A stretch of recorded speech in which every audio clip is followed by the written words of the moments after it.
Hello everyone, आप देख रहे हैं आपका अपना YouTube channel R K education class. Friends, इस वीडियो में हम पढ़ेंगे BA program 6 semester economics data विश्लेषण के लिए बुनियादी कंप्यूटेशनल तकनीक, basic computational techniques for data analysis.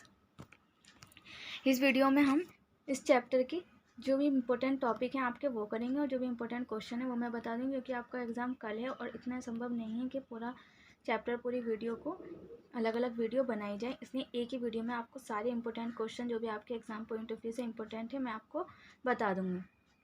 इसका हम फर्स्ट चैप्टर देख लेते हैं। फर्स्ट चैप्टर में हमसे पूछा गया है कि आवर्ती वितरण का निर्माण और बिंदु रेखीय प्रदर्शन के बारे में हमें बताना है। तो ये क्या होती है, आवर्ती वितरण क्या होता है? एकीकृत तथा वर्गीकृत आंकड़ों को आवर्ती वितरण के रूप में प्रस्तुत किया जाता है। जो डाटा कलेक्ट किया गया होता है उसको एक आवर्ती के रूप में बताया जाता है। तो उसको हमें क्या करना होता है कि डाटा जितने भी होते हैं कि कौन सी डिजिट कितनी बार आई है उसको हम स्लैश में बनाते रहते हैं। जैसे कि हमारे पास फॉर एग्जांपल हमारे पास 10 जो है वो 4 टाइम है या 5 टाइम है, तो हम 10 को किस अकॉर्डिंग ले लेंगे? 10 है हमारा 4 टाइम, तो हम इसको 5 टाइम ऐसे लिख लेंगे। लेकिन हमारा 20 जो आ रही है डिजिट, वो हमारी अगर इस डिजिट में 20 जो है वो हमारी 10 टाइम आ रही है। 20 अगर हमारी 10 टाइम आ रही है तो हम उसको लिखेंगे 1 2 3 4 5 एंड 1 2 3 4 ये 5। तो ये क्या हो जाती है हमारी आवर्ती। जिस मतलब डाटा को हमने कलेक्ट किया है उसको आवर्तित करना क्या हो जाता है? इसको साधारण हम तालिका के रूप में इसको बना सकते हैं। और इसके फिर हम इसी तरह से इसको जब हम इसकी डाटा कलेक्ट करते हैं तो हम इसको एक शेड्यूल के रूप में इसको बनाकर दिखाते हैं।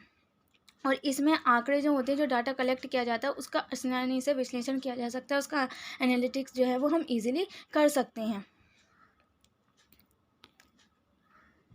जैसे कि यहाँ पर आपको दिखाया गया है कि रोल नंबर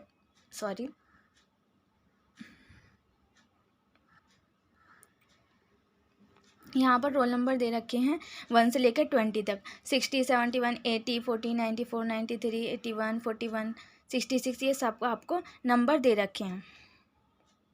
अब जो ये हमें अंक दे रखे हैं, जो डिजिट दे रखी है, इनको हमें क्या करना है? दो अकॉर्डिंग हम इसको लगाएंगे, इनको कलेक्ट करेंगे डाटा को। तो एक तो हम असेंडिंग ऑर्डर और एक डिसेंडिंग ऑर्डर, यानी कि घटते क्रम में और बढ़ते क्रम में हम इन डिजिट को लगा लेंगे। जैसे कि इसमें दिखाया गया बढ़ते हुए क्रम में दिखा रखा है पहले, और दूसरे में हमें क्या दिखा रखा है? घटते हुए क्रम में जो अंक प्राप्त हुए हैं। बढ़ते क्रम में जो इसमें सबसे छोटी डिजिट होगी उसको हम पहले लिखेंगे, फिर हम जो उससे बड़ी होगी फिर उसको लिखेंगे। और घटते क्रम में लिखते हैं हम जो सबसे बड़ी डिजिट होगी उसको पहले लिखेंगे, फिर उससे छोटी, फिर उससे छोटी, उससे छोटी, उसको 1 बाय 1 हम लिखते जाएंगे। यानी कि 20 स्टूडेंट है तो उसको जैसे इस डाटा में सबसे छोटी डिजिट जो है हमारी 30 है, तो हम सबसे पहले क्या लिखेंगे? 30 लिखेंगे। फिर 30 के बाद जो हमारी डिजिट आएगी 33 वो लिखेंगे। फिर 33 के बाद जो हमारी डिजिट आएगी उसको लिखेंगे। तो सबसे 33 के बाद इसमें सबसे छोटी डिजिट कौन सी है? 33 के बाद बड़ी डिजिट कौन सी है? वो है हमारी 41, तो उस क्रम में लिखेंगे। ऐसे ही अगर हमें बढ़ते हुए क्रम में लिखनी तो हमें इस तरह से लिखना है, और अगर हमें घटते हुए क्रम में लिखनी है तो हमारी सबसे बड़ी डिजिट क्या है इसमें? 91, तो 91 लिखेंगे। फिर 91 के बाद जो उससे छोटी डिजिट होगी वो लिखेंगे। 91 के बाद क्या आ जाती है हमारी 88, तो वो हम कौन से में लिख रहे हैं? घटते क्रम में। बढ़ते क्रम में यानी हमें छोटी डिजिट से स्टार्ट करना है, और घटते क्रम में लिखना है हमें, तो वो हमें बड़ी डिजिट से स्टार्ट करना है। ये देखिए इसमें दे रखा है जैसे कि हमने इस डाटा को 30 से स्टार्ट किया है लिखना, और इसमें हमने 98 से, हमारी सबसे छोटी जो सबसे बड़ी सारी डिजिट क्या थी? 98, तो हमने 98 से स्टार्ट किया है। और इसमें हमारी सबसे छोटी डिजिट क्या थी जो हमें बढ़ते में लिखना है? 30, तो हमने उससे स्टार्ट किया। बढ़ते क्रम में, घटते क्रम में, असेंडिंग ऑर्डर और डिसेंडिंग ऑर्डर। ये इसी तरीके से पूरी तालिका। खंडित आवर्ती वितरण, इसमें क्या होता है? डाटा को हम बार बार नहीं लिखते, जो डिजिट जितनी बार आ रही होती है उसकी जगह हम स्लैश का निशान लगा लेते हैं, जो मैंने फर्स्ट में अभी आपको बताया था। और उसमें क्या होता है कि जितनी बार डाटा आ रहा होता है, हमारी जितनी बार डिजिट आ रही होती है उसको हम उसी इतनी ही बार लिखते हैं। बट इसमें हम क्या करते हैं? उसको इतनी बार डिजिट को नहीं लिखते हैं, उसकी जगह हम बता देते हैं कि ये हमारी डिजिट फॉर एग्जाम्पल जो ऊपर थी हमारी वो 41 जो था वो 2 टाइम था, तो उसके लिए हम 2 स्लैश लगा लेंगे। ये जो डिजिट थी 2 टाइम थी, इसका मतलब ये होता है। यानी कि यहाँ पर जो 50 स्टूडेंट की तालिका हमें दी गई है, हम इसमें देखेंगे कौन सी डिजिट जो है जो कितनी बार आ रही है उसको हम उसके अकॉर्डिंग ही लगा देंगे। जैसे कि इसमें हमें बता रखा है टैली बार के अकॉर्डिंग हम उसको बता देते हैं और उसकी फ्रीक्वेंसी निकाल लेते हैं। उसकी फ्रीक्वेंसी कैसे निकलेगी, यानी कि जो 15 है, 15 मार्क्स जो हैं वो 3 टाइम आए हैं, 3 बच्चों को मिले हैं, तो वो हमारी फ्रीक्वेंसी क्या आ जाएगी 3। ऐसे ही हमें 26 जो है वो 5 बार है, तो उसको हम स्लैश लगाएंगे और ये 5 बार हो जाएगा, तो हमारी फ्रीक्वेंसी कितनी आ गई 5। तो उसके अकॉर्डिंग हम उसको तालिका के अकॉर्डिंग इसको बना देते हैं। और ऊपर वाली में जो था हमारा क्या था, उसमें हमें जितनी बार डिजिट आ रही होती है, अगर यहाँ पर 15 जो है 3 टाइम आया तो हम 15 को 3 टाइम ही राइट करेंगे। बस इसमें क्या किया है, 15 लिखा और उसके लिए हमने 3 बार टैली बार बना दिया और उसकी टैली बार की फ्रीक्वेंसी लिख दी 3। से आगे देखते हैं अखंडित। अखंडित वितरण में क्या होता है कि जो अखंडित वितरण में क्या होता है कि हमारे पास कितनी डिजिट से कितनी डिजिट हैं जो कि उस डिजिट में आ रही हैं। यानी कि यहाँ पर हमें फॉर एग्जांपल दे रखा है 15 से 25 तक जो है वो गिनती 3 बार आ रही हैं, 3 आ रहे हैं टैली बार में, तो हमारी फ्रीक्वेंसी कितनी हो जाएगी 3। तो ये क्या है अखंडित। खंडित में क्या होता है कि उसी डिजिट को कितनी बार दे रखा है, बट इसमें क्या होता है कि उस डिजिट से लेकर उससे आगे की डिजिट तक, मतलब कि हम यहाँ 10 डिजिट को बीच में या 15 डिजिट को या 20 डिजिट को हम कर लेते हैं बीच में, और उसके अकॉर्डिंग हम यहाँ पर संख्या ले लेते हैं। यानी कि यहाँ से 15 से लेकर 25 तक जो डिजिट हैं वो 3 आ रही हैं, फिर 25 से लेकर जो हमारी 35 तक डिजिट है वो कितनी आ रही है 9 आ रही है, 5 ये और 4 ये, तो 9। फ्रीक्वेंसी कितनी होगी, नंबर ऑफ स्टूडेंट की फ्रीक्वेंसी कितनी होगी हमारी 9। ऐसे ही हमारी 35 से लेकर 45 तक की जो डिजिट है वो कितनी आ रही है 5, 5 और 3, 13 आ रही है हमारी, तो फ्रीक्वेंसी कितनी हो गई 13। देखिए यहाँ पर जैसे कि हमें ये 50 स्टूडेंट की हमें तालिका दी थी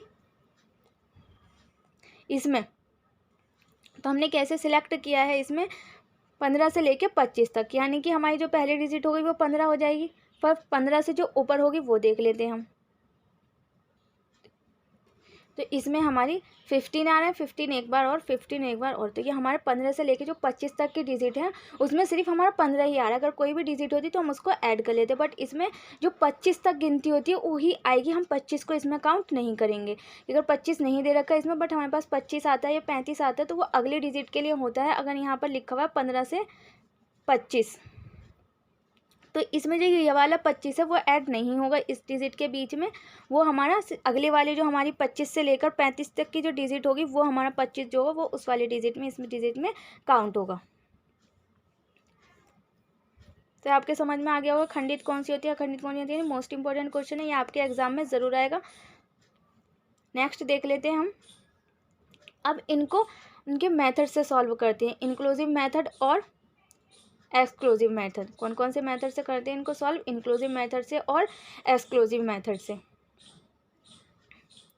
हमें दे रखी है आय, इनकम दे रखी है 200 से 250 के रूप में 50 व्यक्तियों की, फिर 250 से 300 में 100 व्यक्तियों की। तो इसमें डिजिट दे रखी है, इसको हमें सॉल्व करना है। तो इसको सॉल्व करने के लिए क्वेश्चन आएगा हमारे पास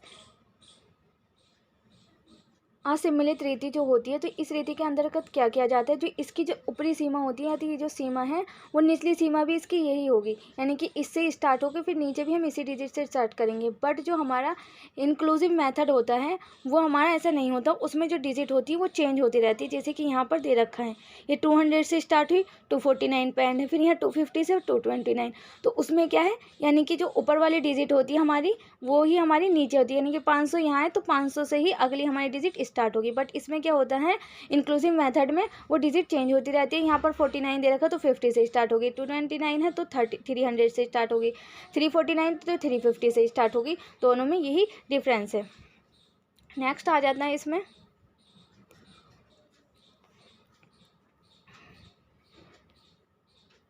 ये आपको ये क्वेश्चन दे रखे हैं, इनको सॉल्व करने हैं जिस अकॉर्डिंग अभी मैंने समझाया था, और इसमें ज़्यादा कुछ इम्पोर्टेंट नहीं है। देखते हैं नेक्स्ट चैप्टर।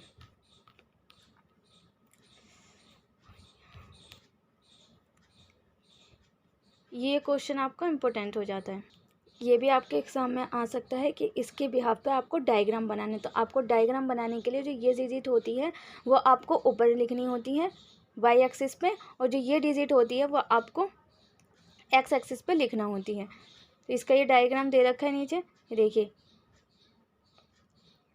वाई पे क्या दे रखी है हमारी फ्रीक्वेंसी, जो कि ये है फ्रीक्वेंसी हमें वो वाई एक्सिस पे लिखनी है, और जो ये हमारी साइज ऑफ क्लासेस है वो हमें एक्स एक्सिस पे लिखना है। यानी कि जो 0 से लेकर 10 पे 5 फ्रीक्वेंसी है, तो 0 से लेकर 10 पे आगे 5 फ्रीक्वेंसी पर हम इसका डायग्राम बना देंगे। फिर नेक्स्ट आता है हमारा कि 10 से लेकर 20 तक 11 है, तो 10 से लेकर 20 लेके जाएंगे और हम 11 पे इसका डायग्राम बना देंगे। ठीक है, इसी अकॉर्डिंग आपको पूरा इसका डायग्राम बनाना है, यानी कि इस साइड को आपको फ्रीक्वेंसी लिखनी है और इस साइड को आपको क्लास लिखनी है। यहाँ आपको दूसरा डायग्राम दे रखा है, बिना उसके डायग्राम के भी आपको ये वाला क्वेश्चन ऐसे भी आ सकते हैं। मोस्ट इम्पोर्टेंट आपको जो फर्स्ट वाला टॉपिक था वही था। नेक्स्ट चैप्टर है इसमें आपका सेकंड चैप्टर आप इसका इसमें मेजर ऑफ सेंट्रल टेंडेंसी, केंद्रीय प्रवृत्ति के माप। सेंट्रल टेंडेंसी का यूज़ हम कब करते हैं कि जब हमारे पास बहुत ज़्यादा सूचनाएं होती हैं, संख्या की बहुत ज़्यादा सूचनाएं होती हैं, उनको समझने के लिए हम सेंट्रल टेंडेंसी का उपयोग करते हैं। इसमें कौन कौन से आते हैं हमारे arithmetic mean, median mode, geometric mean और हार्मोनिक मीन। जो हमारा इसका फॉर्मूला क्या होता है, जो गणितीय माध्यक होते हैं उनका फॉर्मूला होता है x बार इक्वल्स टू 1 में n क्या होती है हमारी number of digit x1, n क्या होती है हमारी number of digit x1 x2 जितनी भी डिजिट दे रखी होंगी, फिर x हम n में ले लेते हैं जितनी की मतलब डिजिट दे रखी है उनका कैलकुलेशन। तो हमारा ये फॉर्मूला हो जाएगा, यानी कि हमें जो ये संख्या दे रखी है इसको हम कैसे कैलकुलेट करेंगे, हमें जितनी भी नंबर ऑफ डिजिट दे रखी हैं वो, और n क्या हो गया हमारी कि टोटल कितनी डिजिट है 1 2 3 4 5 6 7 8 9 10, तो 10 आ जाएगा हमारा नीचे। अब इनको हम डिवाइड कर देंगे 10 से, तो ये हमारा आंसर क्या आ जाएगा 587, यानी कि 0 से 0 कट जाएगा और हमारा आंसर क्या आ जाएगा इसमें 587। इसको ही हम शॉर्टकट विधि से यानी कि लघु रीति से भी निकाल लेते हैं।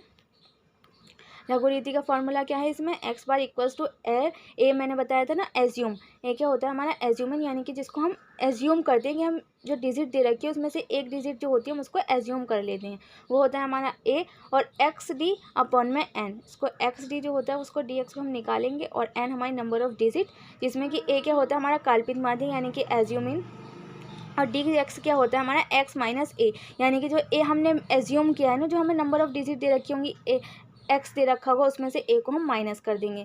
जैसे कि हमें यहाँ पर दे रखा है नंबर ऑफ सीरियल ये दे रखे हैं और एक्स ये दे रखा है हमें, तो इस एक्स में से हम एक डिजिट को एज्यूम कर लेंगे। हमने फॉर एग्जांपल हमने एज्यूम किया है 400, यानी कि नंबर ऑफ डिजिट कितनी हमारी यहाँ पर 10, तो हमने 1 2 3 4 5 को छोड़कर जो 6 पर आ रहा था उसको एज्यूम कर लिया है और उसमें से हमने इसी को माइनस कर दिया। 400 में से इसको माइनस करेंगे 250 को तो 150 आ जाएगा, 275 को माइनस करते तो 125 आ जाएगा। इसी के अकॉर्डिंग आपको पूरा सॉल्व कर लेना है इसका टोटल, और इसका टोटल से हम इसको डिवाइड कर देंगे और एज्यूमिन क्या माना था हमने 400, इसको प्लेस कर लेंगे। तो इसको जब इससे काटेंगे तो 187 आने, और 187 में हम 400 को प्लेस करेंगे तो हमारा 587 आ जाएगा। यानी कि हम शॉर्टकट विधि से करें या नॉर्मल विधि से करें, दोनों से हमारा आंसर सेम ही आएगा। अगर आपको दोनों से आंसर डिफरेंट आ रहा है तो आपको कोई ना कोई मिस्टेक हुई, अदरवाइज दोनों से आंसर सेम ही आता है। नेक्स्ट आ जाता है इसमें calculation of average of accidents per day. इसमें आपका इम्पोर्टेंट क्वेश्चन आ जाता है ये, इसके अकॉर्डिंग आपको क्वेश्चन पूछा जा सकता है शॉर्टकट विधि से या लॉन्ग दोनों विधि से हम कैलकुलेट करेंगे तो हमारा आंसर सेम ही आएगा। यानी कि यहाँ पर हमें नंबर डेज दे रखे हैं Sunday Monday Tuesday Wednesday, x क्या है हमारी जो डिजिट दे रखी होगी इसी में से हमको ए जो है वो एज्यूम करना होता है। एज्यूम करा हमने इसमें 10 और इसमें से हम माइनस करते चले जाएंगे। अब 10 में हमारे पास डिजिट जो है 10 में से हम 20 को माइनस करें तो हमारे प्लस में 10 आएगा। तो इसमें जो प्लस और माइनस वाले होते हैं उनको माइनस कर लेते हैं। यहाँ तो इनका यूज़ नहीं होता और फ्रीक्वेंसी हमारी क्या है 4455, तो जो ये हमारा एफ डी एक्स क्या आ जाएगा, इससे हम इसको मल्टीप्लाई कर देंगे, इसको इससे मल्टीप्लाई करेंगे, 10 से 4 की मल्टीप्लाई करेंगे तो हमारा 40 आ जाएगा। ऐसे ही 12 की जब हम 4 से करेंगे तो बड़ा चौक 48 तो हमारा 48 आ जाएगा। ओके, इसको सॉल्व कर लेंगे, इसका टोटल क्या आ जाएगा हमारा 128 और इनको टोटल करेंगे तो 30 आ जाएगा। तो इसमें क्या होता है हमारा एवरेज की जो हम गणना करते हैं तो ये चेंज होता है। इसमें हमें जो नंबर ऑफ़ फ्रीक्वेंसी का जो टोटल होता है वो लेना होता है और हमारा जो सिग्मा एफ डी एक्स का टोटल है वो उसको डिवाइड कर देंगे तो कितना आ जाएगा 12.8 और इसमें प्लस कर देंगे 4 को 30 है ना, 30 से इसको काटेंगे तो हमारा आ जाएगा 4.27 और इसको 10 प्लस कर देंगे तो हमारे यहाँ पर आ जाएगा 14.27। नेक्स्ट आ जाता है आपका अर्थमेटिक मीन कैलकुलेट करने के, जो सिंपल इससे कैलकुलेट करते हैं वो आ जाता है हमारा X bar equal to sigma F M upon में एन, एन वही नंबर ऑफ डिजिट, एम आ जाता है वर्गों के माध्य मूल्य। और n आ जाता है कुल आवर्तियाँ कितनी है, वो आ जाता है हमारा n। और इसी में अगर हम शॉर्टकट विधि से इसको फॉर्मूले से सॉल्व करेंगे तो आ जाएगा x bar equals to a plus में sigma F D X upon में n, जिसमें कि dx जो होता है वो m माइनस a होता है। यानी कि इसमें हम पहले क्या कर रहे थे कि d में से माइनस कर रहे थे, dx निकालना था, बट अब यहाँ पर क्या है हमारा m है, m में से माइनस करते चले जाएंगे हम a को जो हम एज्यूम करते हैं, और n हो जाता है हमारा इक्वल्स टू एफ एक्स, यानी फ्रीक्वेंसी का जो टोटल होता है वो हमारा n होता है इसमें। नेक्स्ट हम इसको सॉल्व कर लेते हैं क्वेश्चन को। ये फॉर्मूला दे रखा है आपको कॉमन फैक्टर का, इसमें दे रखी है ना हमें 10 से 20, 20 से 30, 30 से 40, 40 से 50 और 50 से 60, और नंबर ऑफ़ स्टूडेंट ये हमारी फ्रीक्वेंसी है 4, 10, 20। इसको हम टेबल में पुट कर लेंगे तो हमारा x के आगे इसको 0 से लेकर 10 ये हमारा f आ गया, सॉरी x आ गया, और f के आगे हमारी फ्रीक्वेंसी जो थी वो, और इसके बीच में कितना डिफरेंस है, यानी कि इसके बीच का डिफरेंस निकालने के लिए हमें क्या करना होता है, हम लेंगे 0 प्लस में 10 डिवाइड बाय 2। तो हम इसको जब डिवाइड बाय 2 कर देंगे तो यहाँ पर 0 का तो कोई वैल्यू नहीं है, तो हम इसको 10 से डिवाइड करेंगे तो 5 आ जाएगा। ऐसे ही हम अगर 10 प्लस 20 अपॉन में 2 करेंगे तो क्या आ जाएगा हमारा 30 डिवाइड बाय 2। 30 को डिवाइड करेंगे 2 से तो हमारा आ जाएगा 15, यानी कि जो ये हमारा निकला है वो इनके जो मिड की वैल्यू है m, वो निकला है हमारा m क्या निकला है हमारा, इनके मिड की वैल्यू। तो इसी में से हम एज्यूम करेंगे, तो हमने एज्यूम कर लिया a, तो हम इसी को यानी कि m में से a को माइनस करते चले जाएंगे तो हमारी ये डिजिट आ जाएंगी। इसको रफ कर देते हैं,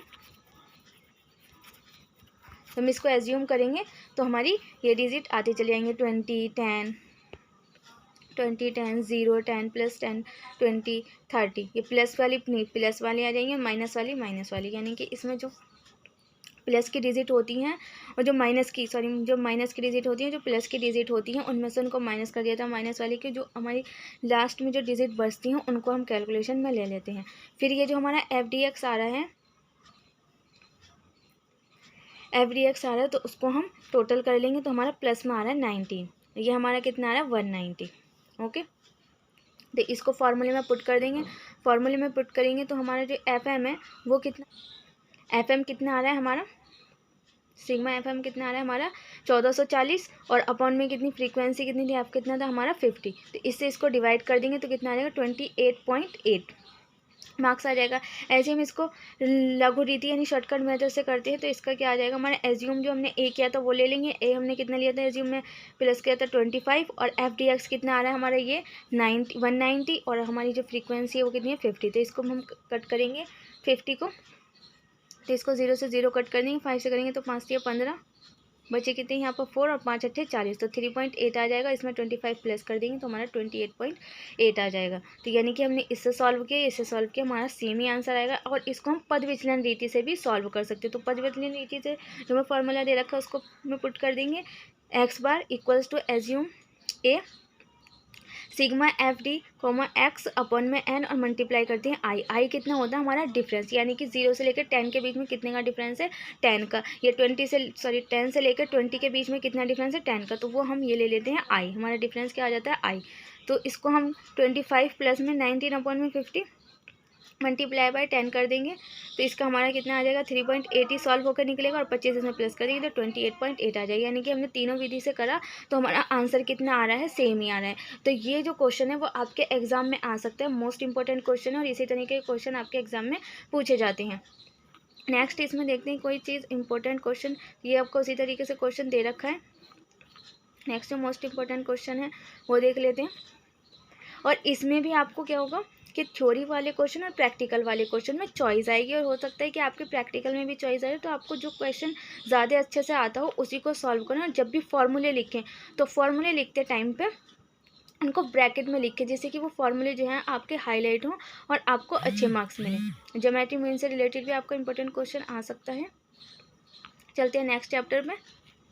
मैं इसमें आपको थोड़ा थोड़ा बता रही हूँ क्योंकि इतना पॉसिबल नहीं है आपका कल ही एग्जाम में के पूरा सॉल्व करा सकें, तो इसलिए मैं जो इंपॉर्टेंट क्वेश्चन है जो आपको लगता है कि आपके एग्जाम पॉइंट ऑफ व्यू से इंपॉर्टेंट है वो क्वेश्चन आपको करा देती है इस वीडियो में। ये आपका मीडियन से रिलेटेड फार्मूला दे रखा है, ये n+1/2 इसको हम मीडियन निकालने के लिए यूज़ करते हैं। और ये कंप्यूटेशन ऑफ मीडियन का एक क्वेश्चन दे रखा है। इसमें हमें नंबर ऑफ़ सीरियल दे रखे हैं, एक्स दे रखा है, नंबर ऑफ़ सीरियल और एक्स, यानी कि 2 आवर्तियाँ दे रखी है हमें 1 और 2। तो उसी के बेस में हमें इसको सॉल्व करना है।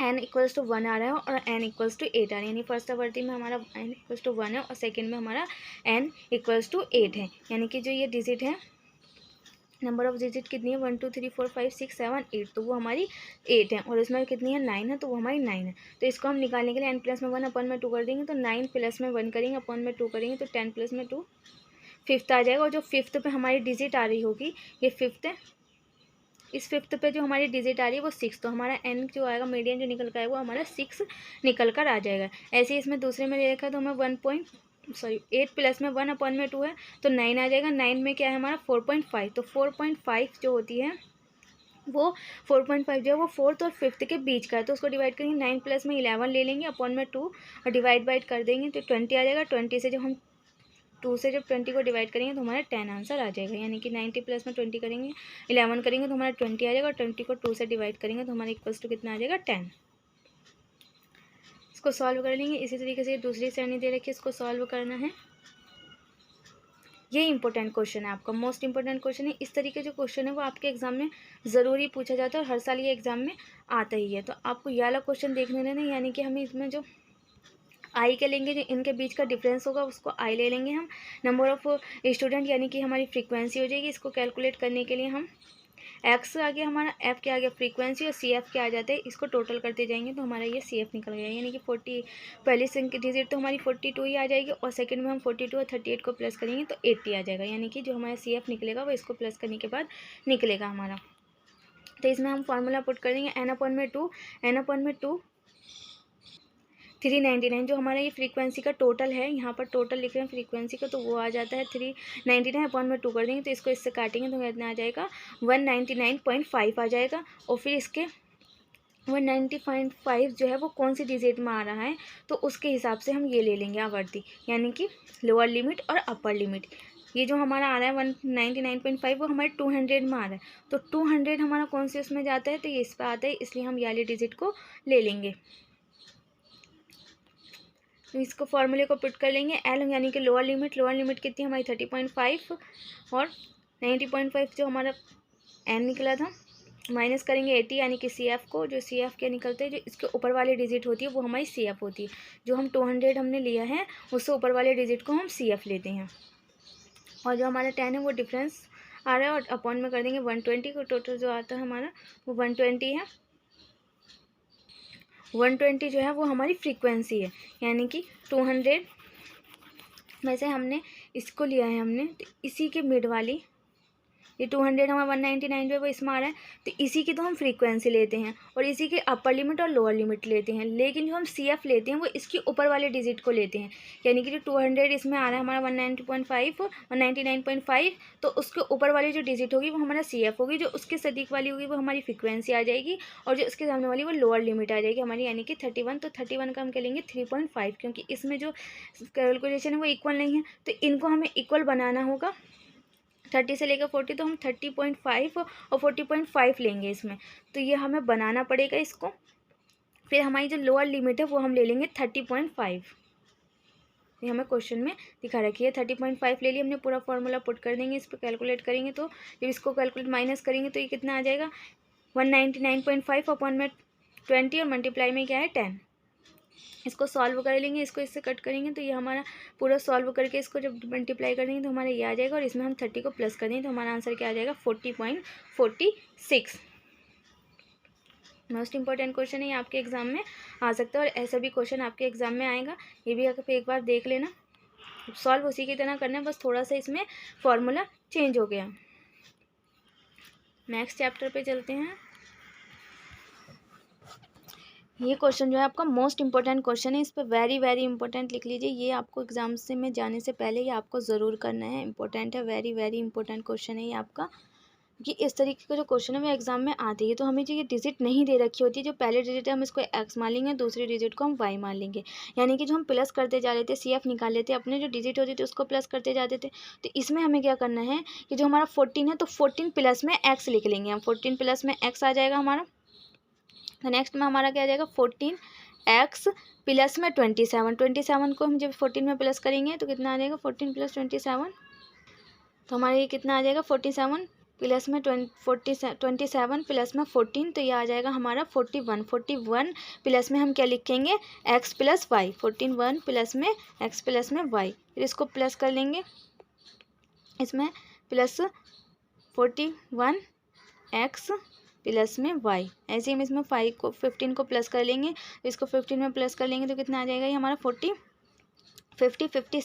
तो 56 प्लस x और प्लस y, इसको हमें ऐसे ही सॉल्व करना है। जब हम फॉर्मूले में भी पुट करेंगे तो हमारा यही फॉर्मूले में पुट होगा, तो हमारा ये कितना आ गया 15 में, तो ये हमारा टोटल कितना आ जाएगा यहाँ पर 56 प्लस में x प्लस में y, इसमें यहाँ नहीं दे रखा है ये आपको, बट यहीं पर लिखना है, तो आपका आ जाएगा 56 प्लस में x प्लस में y, और ये जो हमारा n है फ्रीक्वेंसी जो है वो हमारी आ जाएगी 100। तो इसको सॉल्व करेंगे हम, इसको जब x प्लस में y, ये जो हमारा 100 है, नंबर ऑफ डिजिट 100, टोटल हमारा जो ये आता है वो 100 आ रहा है, तो इस 100 में से जब हम इसको 56 को माइनस करेंगे तो 44, यानी x और प्लस y का जो टोटल है वो कितना है 44 है।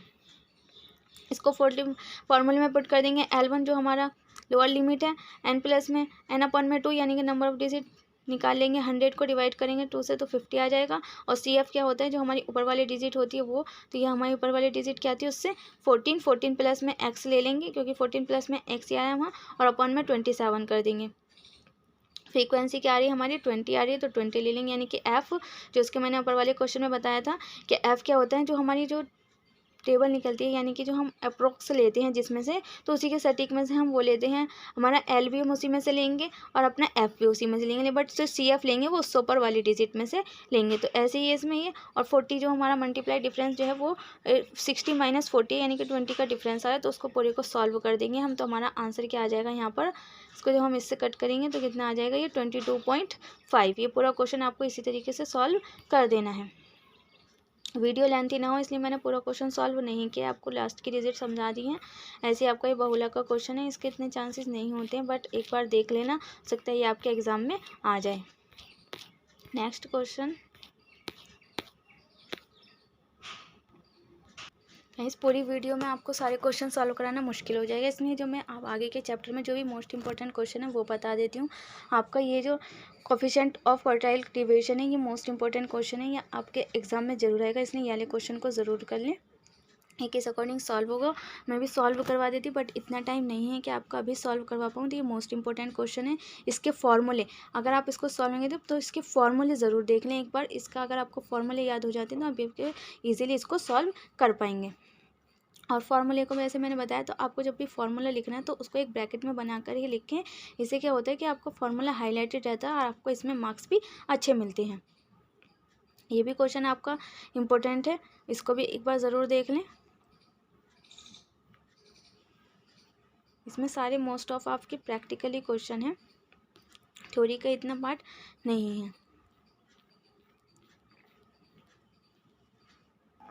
ये भी आपके दोनों ही क्वेश्चन इंपॉर्टेंट है, क्वार्टर डिवीजन का आ जाए या आपका कोफिशिएंट ऑफ कोरिलेशन आ जाए, दोनों में से कोई सा भी आ सकता है, आपका ये भी हो सकता है कि इनमें से चॉइस आ जाए, तो आप इसमें से एक क्वेश्चन को ज़रूर कर लें एग्जाम में, जैसे कि आपको कोई भी प्रॉब्लम ना हो। यह आपका कैलकुलेशन ऑफ स्टैंडर्ड डिवीजन का क्वेश्चन या calculation of coefficient of correlation question, दोनों ही मोस्ट इंपॉर्टेंट क्वेश्चन है, ये आपके 3rd चैप्टर से हैं। नेक्स्ट आ जाएगा हमारा 4th chapter.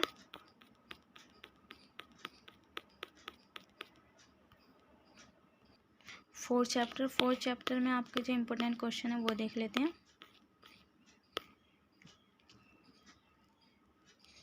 Coefficient of relative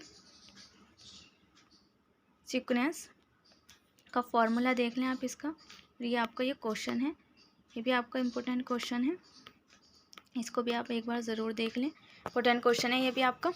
और फार्मूला ऑफ कार्ल पियर्सन का तो क्वेश्चन ज़रूर ही आता है गाइस, इसलिए इसका क्वेश्चन जो है फ्रीक्वेंसी से रिलेटेड कोफिशिएंट ऑफ कोरिलेशन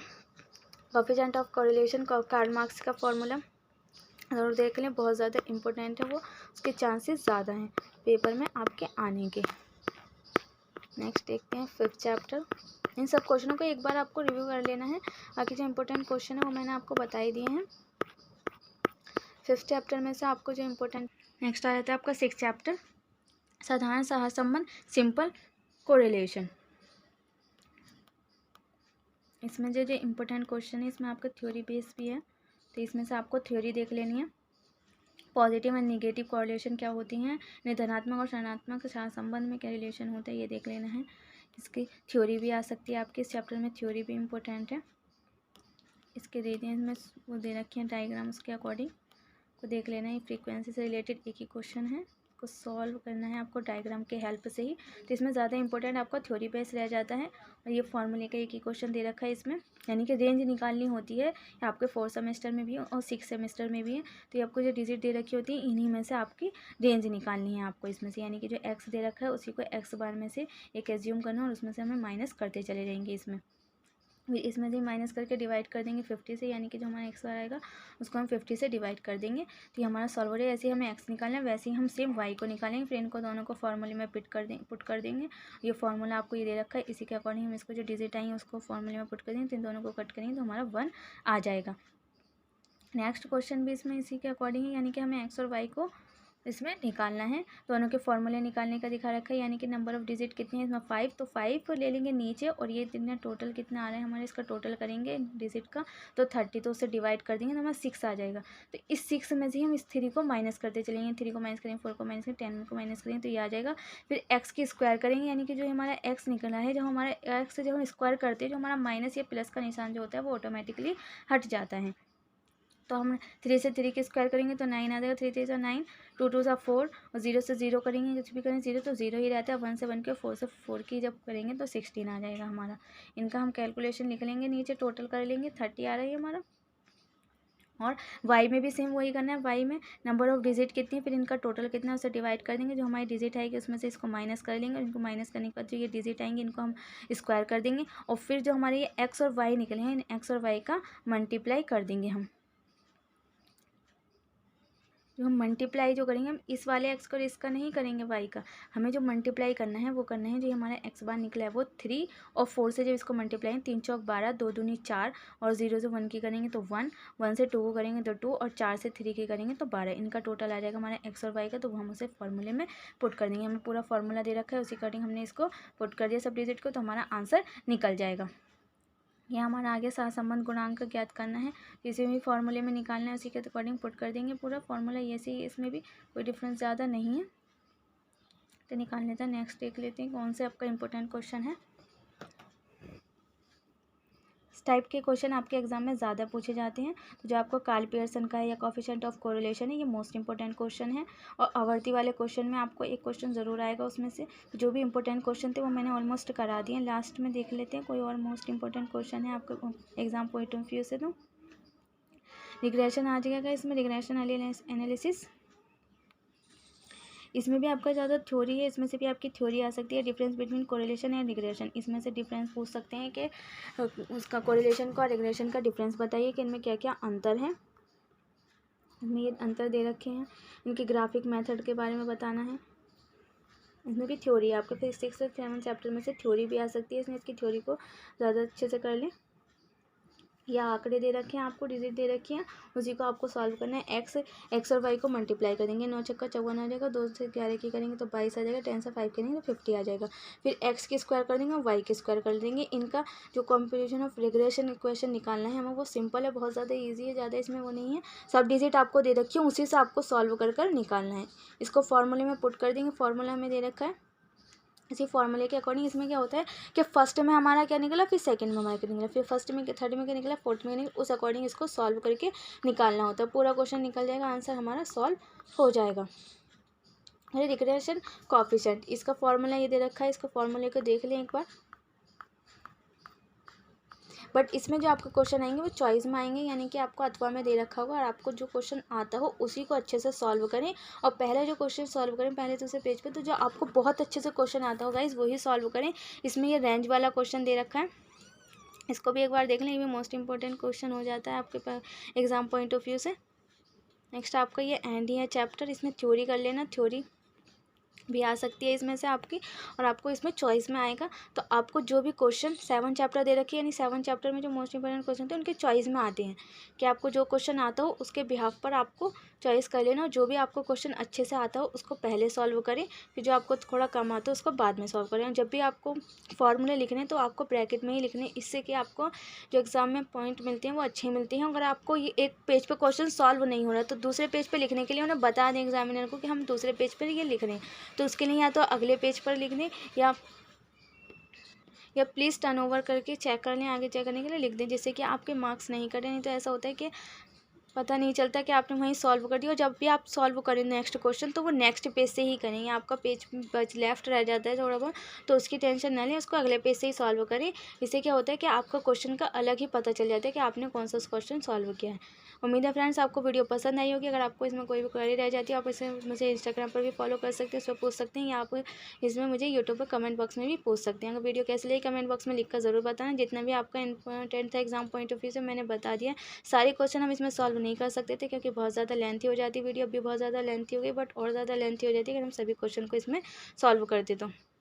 उम्मीद है आपको वीडियो पसंद आई। वीडियो कैसे लगी कमेंट बॉक्स में लिखकर ज़रूर बताना, और वीडियो को ज़्यादा से ज़्यादा शेयर करें। और ऐसी इंटरेस्टेड वीडियो देखने के लिए मेरे चैनल को लाइक शेयर सब्सक्राइब करना ना भूलें, साथ में बेल आइकन को प्रेस करें जिससे कि आने वाली वीडियो की नोटिफिकेशन सबसे पहले आपके पास पहुँचे।